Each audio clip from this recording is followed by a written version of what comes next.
लोग रेडी हैं, वो देखिए गन्स रेडी हैं, इवन वाटर कैनन्स रेडी है, टीयर गैसेस रेडी है। हम यहाँ पे कोई आतंकवादी संगठन से 3-4 साल से हर बार का होता है। हमने यहाँ के लोकल से पूछा है, लोकल का कहना है कि ये 10 सालों से हो रहा है। कोई भी फायर सेफ्टी का वो नहीं है। बच्चा यहाँ सेफ कहाँ, गर्मी आती है मुखर्जी नगर में आग लग जाती है, बरसात आती है बच्चे डूब के मर रहे हैं। तो ये टीचर नहीं है, ये बिजनेसमैन है।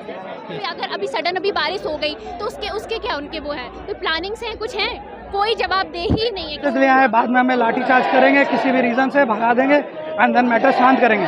बट इसकी सॉल्यूशन चाहिए। मोदी जी प्राइम मिनिस्टर हैं, मैं उन्हें रिक्वेस्ट करूंगा कि वो स्टेज पर आए, वो टीवी पर आए, बिना पेपर के एटलीस्ट, बिना किसी चीज़ को देखे बोले कांग्रेस हो चाहे आम।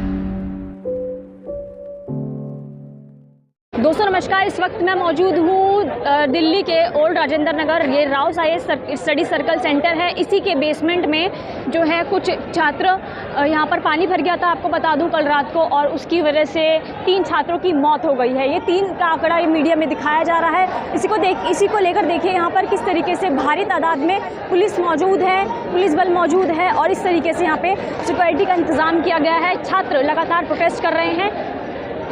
अब चलते हैं हम अंदर और उनसे ही बात करते हैं कि आखिर वो क्या कहना चाह रहे हैं, उनकी क्या मांगे हैं। तो यहाँ पर आप देख सकते हैं कि जो छात्र हैं वो बैठ गए हैं और नारे लगा रहे हैं, वी वांट जस्टिस के। मेरा नाम अमन कुमार यादव है, मैं यहाँ 2 साल से पढ़ रहा हूँ। मेरा ये कहना है कि ये चीज़ आज से नहीं हुआ, पॉलिटिसाइज करने की बात नहीं है। मोदी जी आज के पॉलिटिशियन नहीं है, वो एक प्राइम मिनिस्टर है, पूरे देश की रिस्पॉन्सिबिलिटी है उन्हें ये जिम्मेदारी होनी चाहिए। सबसे पहले आप आरएएफ फोर्सेस को देख सकते हो कि वो लोग लाठीचार्ज करने के लिए इवन गन्स लेके भी कुछ लोग रेडी हैं, वो देखिए गन्स रेडी हैं, इवन वाटर कैनन्स रेडी है, टीयर गैसेस रेडी है। हम यहाँ पे कोई आतंकवादी संगठन से बिलोंग नहीं कर रहे हैं। हम डिज़र्व नहीं करते ये चीज़ें कि हम पे लाठीचार्ज हो या कुछ भी हो। हमारी मांगे साफ है। हमारे फ्रेंड की डेथ हुई है, हमें वो डेथ टोल्स भी छिपाए जा रहे हैं। एक पेरेंट्स अभी तक वो फ़ोन कर रहे हैं, अपने बच्चे को कोई पता नहीं चल पा रहा है। लोग भटका रहे हैं, लोग इवन पेरेंट्स को, गार्जियंस को बोल रहे हैं यहाँ जाओ वहाँ जाओ, कुछ पता नहीं। जब हम पीसफुल प्रोटेस्ट कर रहे हैं तो आरपीएफ फोर्सेस की एंड इवन वाटर कैनन्स की कोई ज़रूरत नहीं है। टीयर गैस लाए जा चुके हैं, हर कुछ करे जा रहे हैं। ये हम कोई आतंकवादी संगठन से नहीं है, हम किसी भी चीज़ से बिलोंग नहीं कर रहे। हमारे फ्रेंड की डेथ हुई है, डेथ टोल छिपाया जा रहा है। हम चाहते हैं सुप्रीम कोर्ट इस जगह पे, हमारे चीफ जस्टिस बहुत ही ऑनरेबल, बहुत ही रिस्पेक्टेड है और उन्होंने बहुत सारे एक्शंस लिए हैं जो भी अगेंस्ट द लॉ गया है। आज वो समय फिर आया है, उन्हें सुओ मोटो लेकर इस चीज़ के खिलाफ खड़े होने चाहिए। एमसीडी वाले आते हैं, पैसे लेकर चले जाते हैं, हर कोई आता है यहाँ पे। पुलिस यहाँ पे 24 घंटे तैनात रहती है। शाम में यूजुअली ये लोग वो पैसे लेते हैं कि आप लॉ वायलेट कर रहे हो, जो भी व्हीकल्स होते हैं, बट ये लोग सामने में नहीं देख पाए कि राव आईएएस यहाँ पे पानी कुछ भी हो सकता है। जब एडमिनिस्ट्रेशन पास कर रही थी वो आर्किटेक्चर डिज़ाइन को, तो कहाँ थी वो लोग अच्छे खासे पैसे लेते हैं। मुझे ये पता है कि इवन एक ठेला जो होता है ORN में, उससे अराउंड 60,000 रुपीज़ लिए जाते हैं कि जैसे आप एक ठेला लगा सको। तो forget about these things, it is a major concern कि अगर एक बड़ा बिल्डिंग खड़ा है, जो कि हमें बताया गया है रफली एक टीचर के द्वारा कि अराउंड 250 to 300 करोड़ का ये टोटल बिजनेस है, ये कोचिंग इंडस्ट्री ORN की, जहाँ पे कोई मेजर नहीं लिया जा रहा है, कुछ नहीं हो रहा। पुलिस भी हमारा साथ नहीं दे रही है, एडमिनिस्ट्रेशन साथ नहीं दे रही है, कोई तरह का पॉलिटिशियन नहीं आ रहा है यहाँ पे देखने। टॉयलेट्स लगे हुए हैं, इवन वो क्लीन नहीं है। तो आप लोग क्या मांगे कर रहे हैं? आप लोग क्या हम total number of death casualties वो एग्जैक्टली चाहते हैं कि फिगर आउट हो, कौन कौन है वो मेंशन हो, ताकि हमारे उनके गार्जियंस आ सके, वो देख सके। ये इवन सिर्फ राव आईएएस के डायरेक्टर को या उसके लाइब्रेरी ओनर को अरेस्ट करने से कुछ नहीं होगा। अरेस्ट करना है आपको तो पूरे पटेल नगर, मुखर्जी नगर, इवन मुखर्जी नगर में 1 साल पहले आग लग गई थी, कोई एक्शन नहीं हुआ। उससे हमें पता चल जाना था एडमिनिस्ट्रेशन को, जो ये ब्यूरोक्रेट्स है उन्हें पता होना चाहिए कि एज अ पॉलिसी मेकर हमारी रिस्पॉन्सिबिलिटी है कि ये किसी स्टूडेंट एरिया में ना हो, बट कोई कंसर्न नहीं लिया गया। Mukherjee Nagar, Patel Nagar, ORN and then Saket और ऐसे बहुत सारे एरियाज़ हैं जहाँ ये सब चीज़ें कोई नहीं देखा जा रहा है। तो इन जगहों पर इससे पहले भी अभी एक छात्र की करंट लगने से मौत हो जी, पटेल नगर में 2 दिन पहले एग्जैक्टली डेथ हुई। उस पर वो बॉडी को 1 से 2 घंटे तक कोई नहीं आया, कोई एडमिनिस्ट्रेशन नहीं आया कि उस बॉडी को रिमूव कर सके। 1-2 घंटे तक वो बॉडी एज इट इज़ पड़ी हुई थी। ये चीज़ें यूट्यूब पे एंड देन न्यूज़ पे, गूगल पे हर जगह वायरल है, बट कोई एक्शन नहीं लिया जा रहा। सिमिलरली यहाँ भी हो रहा, ये लोग फोर्सेज ले आए, बाद में हमें लाठीचार्ज करेंगे, किसी भी रीज़न से भगा देंगे एंड देन मैटर शांत करेंगे। बट इसकी सॉल्यूशन चाहिए। मोदी जी प्राइम मिनिस्टर है, मैं उन्हें रिक्वेस्ट करूंगा कि वो स्टेज पर आए, वो टीवी पर आए, बिना पेपर के एटलीस्ट, बिना किसी चीज़ को देखे बोले। कांग्रेस हो चाहे आम आदमी पार्टी हो, हर कोई इक्वली रिस्पॉन्सिबल है। जो सरकार में ये चीज़ बनी, ये बिल्डिंग, वो रिस्पॉन्सिबल है। जो नई सरकार आई, इवन उसे देखना था कि क्या गलतियाँ हुई, ये देखनी थी, ना कि ये कि हम कैसे जीत सकते हैं। ये चीज़ों के कंसर्न है मुझे। तो जिस तरीके से जब घटना सामने आई, आपके दिमाग में पहले क्या आया? देखिए, मेरे फ्रेंड ने एक RTI भी फाइल किया था। RTI में ये रिजल्ट आया कि कोई SOPs नहीं है इसके प्रति। कुछ दिन पहले एक और मैम है, उनकी कोचिंग है रंजन IAS करके, उसमें भी पानी आ गई थी घुटनों तक, बट कोई एक्शन नहीं हुआ। कहीं भी कोई एक्शन नहीं हो रहा है। यूजुअल थिंग है ये चीज़। लाइब्रेरी वाले को 2 गेट्स है, कुछ नहीं है, 2 गेट भी नहीं है, 1 गेट है जहाँ से एंट्रेंस बिल्कुल पॉसिबल नहीं है। तो कोई सेफ्टी नहीं है, कुछ नहीं है।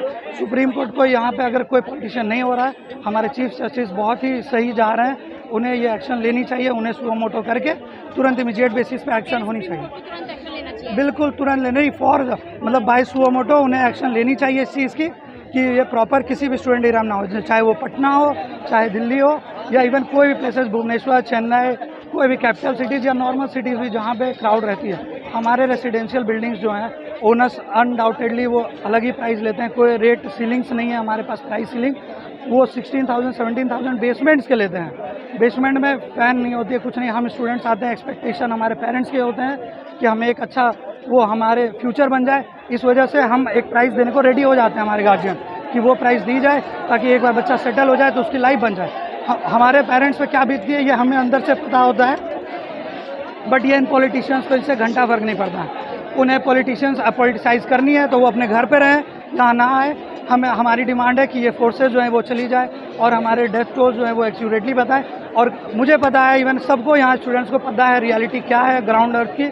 वो ये है कि कोई पॉलिटिशियन कुछ नहीं कर सकता है, कोई पॉलिसी मेकर नहीं करेगा unless supreme court suo motu लेगा। यहाँ पर स्टूडेंट जो है, छात्र UPSC का सपना लेकर यहाँ पर आते हैं और इस तरीके से एग्जैक्टली घटनाएं आती यहाँ हैं। जितने बच्चे थे वो सारे, इवन मैं भी, मैं तो चलो मैं अभी रूम पर था कोइंसिडेंटली, बट मैंने देखा था मेरे फ्रेंड भी यहाँ जा रहे थे। हर कोई कोचिंग के अंदर जा रहे थे, लाइब्रेरी के अंदर मेंस की आंसर राइटिंग करने के लिए। बेसमेंट के अंदर 300 to 400 स्टूडेंट्स की एकोमोडेशन बना दी जाती है एंड AC के फैसिलिटीज़ के द्वारा उन्हें शांत किया जाता है कि AC है, आपको सफोकेशन नहीं होगी। बट एंड देन बायोमेट्रिक्स होते हैं जो कि किसी चीज़ के लिए गेट खुला नहीं हमारा।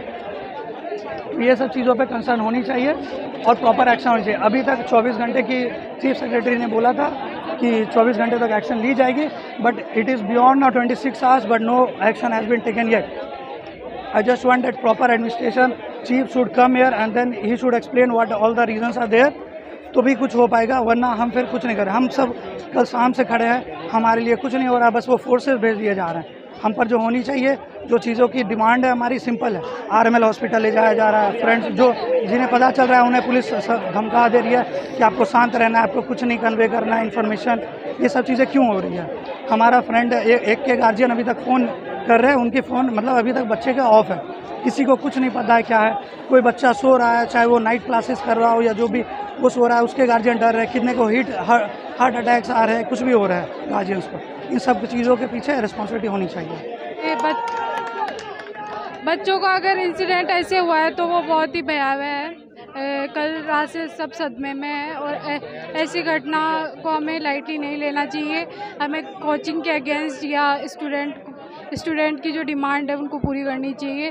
वो बोल रहे हैं जैसा कि अगर ये मतलब जैसे कि पानी भरा या फिर बेसमेंट के अंदर लाइब्रेरी का जो भी था वो देखना चाहिए कि किस तरीके से हमें पूरी CCTV फुटेज वगैरह वो चाहिए और उन्हीं की डिमांड है हमारी। Thank you. जैसे सब बोल रहे हैं कि यहाँ पे दिल्ली प्रशासन का गलती है और साथ ही साथ राउस IAS की भी गलती है, क्योंकि वो जस्ट कुछ पैसों के लिए बहुत कंजस्टेड जगह पे लाइब्रेरीज क्लासेस खोल देते हैं। इसके लिए वो कुछ वेंटिलेशन का या कुछ सेफ्टी का ध्यान नहीं रखते, यही रीज़न है।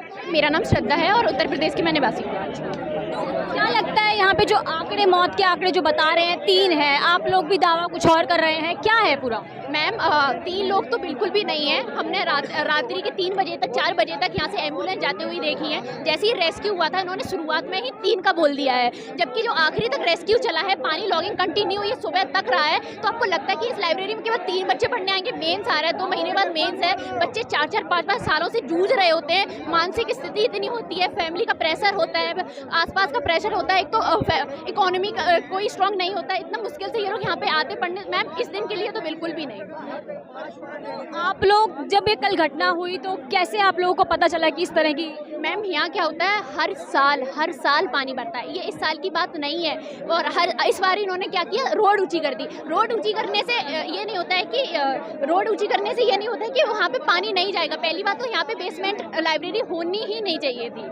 और यहाँ बात इस कोचिंग की बात नहीं है, यहाँ हर कोचिंग पे क्वेश्चन है, और हर घर के नीचे एक लाइब्रेरी है। यहाँ सारे ओनर्स के पे भी ये सवाल जाता है कि हर घर के नीचे आज यहाँ हादसा हुआ, क्या गारंटी है कल को उधर हादसा नहीं होगा? चलो आज तो ये वाटर लॉगिंग था, लाइब्रेरी की बात है। हमारे 1 हफ्ते पहले हमारे नीलेश भाई के साथ जो हुआ है वो वहाँ पे वाटर लॉगिंग की वजह से हुआ ना, करंट से उनकी दुर्घटना हो गई है, उसका कौन जवाबदेही है? हम बस ये चाहते कि जो कल ये हादसा हुआ है, कल को हमारे साथ ना हादसा हो। तो आप किस चीज़ की तैयारी कर रहे हैं यहाँ? मैम हम सब यूपीएससी एस्पिरेंट ही हैं। जी। तो यहाँ पर आपने जैसे आपको पता चला यहाँ पर कि इस तरह की घटना हो गई, आपके दिमाग में सबसे पहले क्या चीज़ आई? सबसे पहले तो माता पिता, सबसे पहले, क्योंकि वो इस जगह नहीं है। इस हादसे के बाद वो कल से दहशत में है। अब हमें नहीं समझ आ रहा हम उनको कैसे, क्योंकि कंटिन्यू न्यूज़ पे देख रहे हैं, वो समझ नहीं पा रहे हैं। काफ़ी तादाद में तो यहाँ पे काफ़ी लोगों के पेरेंट्स यहाँ पे आ चुके हैं, और ये भी नहीं पता चला जो कैजुअलिटीज़ हुई हैं उनके माता पिता तक पहुँचा है कि नहीं पहुँचा है, किसी को कोई खबर ही नहीं है। हमें तो कम से कम बताओ, हमें बताओगे, जब तक आप सारी चीज़ें हमें बताओगे तो हम शांति से बैठेंगे ना। तो कौन जिम्मेदार हो सकता है इस घटना का? क्योंकि एमसीडी भी कह रहे हैं कि पुलिस बाद में आई है। मैम हर बात पुलिस चीज़ों पे नहीं होती है। अगर आप पहले से आपको पता है कि पुलिस पे तो ये डाल दिया जाता है ताकि चीज़ें ठंडी हो जाए, हर चीज़ पुलिस की नहीं। जब आपको पता है हर साल यहाँ पानी भरता है, तो एमसीडी को पता नहीं था कि यहाँ पे सीवेज होता है, ये सारी चीज़ होती है, यहाँ पे ड्रेनेज सिस्टम इसको अच्छे से करा जाए। ये इस साल का नहीं है, हर साल का यही है। तो क्या हम अगली साल का भी वेट करें कि इससे बड़ी घटना हो, तब इसको और ज़्यादा वो मिलेगा क्या? बस यही बस एक यहाँ 3-4 साल से हर बार का होता है। हमने यहाँ के लोकल से पूछा है, लोकल का कहना है कि ये 10 सालों से हो रहा है। वहाँ पे हो रहा है, लेबर जो वर्कर्स काम करते हैं, यहाँ पे भैया लोग काम करते हैं, उनके बच्चे उस गटर में जाते थे, फिर उन्होंने वहाँ पे उस चीज़ को थोड़ा सा वो करके फिर बाकी के यहाँ का क्या कल के लिए हम बैठे। अभी सडन बारिश हो गई तो उसके क्या उनके वो हैं, तो प्लानिंग से कुछ हैं, कोई जवाबदेही नहीं है किसी भी चीज़ की। बस यही है। बिल्कुल, ये तो बात फैक्ट है यहाँ की कि यहाँ पे कई बच्चे हैं वो नालियों में बह चुके हैं, उनका आता पता कोई नहीं चला है कि भी कहाँ गए। घर वाले सोचते हैं कि भी पढ़ने गया तो हो सकता है नाराज़ हो गए, कहीं गायब हो गया हो, लेकिन उनको पता नहीं मर चुका है बच्चा यहाँ पे। ये बात है। तो आप लोग ऐसे कब तक प्रोटेस्ट करते रहेंगे? मैम जब तक हमको, हमारी 4 डिमांड है। चेयरमैन CO अरेस्ट हो, राव कोचिंग बंद हो, और इसके अलावा जितने भी ऑल ओवर इंडिया में बेसमेंट में लाइब्रेरी चल रही है वो बंद हो, और जो इंस्टीट्यूट्स फर्स्ट फ्लोर से ऊपर चल रहे हैं वो सारे बैन होने चाहिए मैम, तब तक ये प्रोटेस्ट चलेगा। आप लोगों को क्या लगता है, आप यूपीएससी का जो ड्रीम लेकर आते हैं यहाँ पर और इस तरह की घटनाएं सामने आती हैं, इससे पहले भी आपने देखा होगा कि एक जो छात्र है उसको करंट लगने से मौत हो जाती है, इस तरह की घटनाओं को इस तरीके से देखते हैं? मैम जिम्मेदार इसका पूरा सिस्टम है वैसे देखा जाए तो। और सिस्टम क्या है ना, बिजनेस बन चुका है एजुकेशन बिजनेस नहीं है। इसको बिजनेस बनाओगे, कैपिटलिज्म करोगे एजुकेशन में भी, तो ऐसा ही होगा मैम। उनका ध्यान एजुकेट करने पे नहीं है, पैसा कमाने पे है। वो बच्चों को एज ए स्टूडेंट्स नहीं देखते, वो बच्चों को एज ए कस्टमर देखते हैं मैम। तो ये प्रॉब्लम है कि उनका पता नहीं कि मरे करे कुछ भी, बस पैसा मिल जाएगा। तो ये टीचर नहीं है, ये बिजनेसमैन है। दूसरी लाइब्रेरी ज्वाइन कर रखी है, इस लाइब्रेरी के हम यहाँ पर 4-5 साल से हम लोग यहाँ पे हैं। और ये तो सिर्फ इंसिडेंट ये हुआ है, विद इन अ वीक दूसरा इंसिडेंट है, और बारिश अभी 45 दिन और चलेगी। 98% लाइब्रेरी यहाँ बेसमेंट में ही है, जिनके अंदर कोई भी सेफ्टी वो नहीं है। और सबसे बड़ी प्रॉब्लम कहाँ पे क्रिएट हुई, जो गेट हैं वो फिंगरप्रिंट वाले हैं। बारिश का पानी अंदर गया, इलेक्ट्रॉनिक सिस्टम खराब हो गया, अंदर के बच्चे अंदर, बाहर के बच्चे बाहर, बच्चे फंसे रह गए। कोई भी फायर सेफ्टी का वो नहीं है। बच्चा यहाँ सेफ कहाँ, गर्मी आती है मुखर्जी नगर में आग लग जाती है, बरसात आती है बच्चे डूब के मर रहे हैं, तो बच्चा करे क्या? ये तो सिर्फ हम दिल्ली के एक छोटे से कोने से बोल, स्टूडेंट्स के साथ समस्या और भी बहुत जगह वैसे हो रही है। और अभी तक कोई भी कोचिंग का कोई भी रिनाउंड फैकल्टी, कोई भी मालिक अभी तक नहीं आया। 58,000 करोड़ की कोई भी स्टूडेंट के सपोर्ट में नहीं आ रहा। पूरी इकॉनमी स्टूडेंट से चल रही है। खबरों में बने रहने के लिए फोरम 4 को सब्सक्राइब करें। और नोटिफिकेशन पाने के लिए बेल आइकन दबाएं।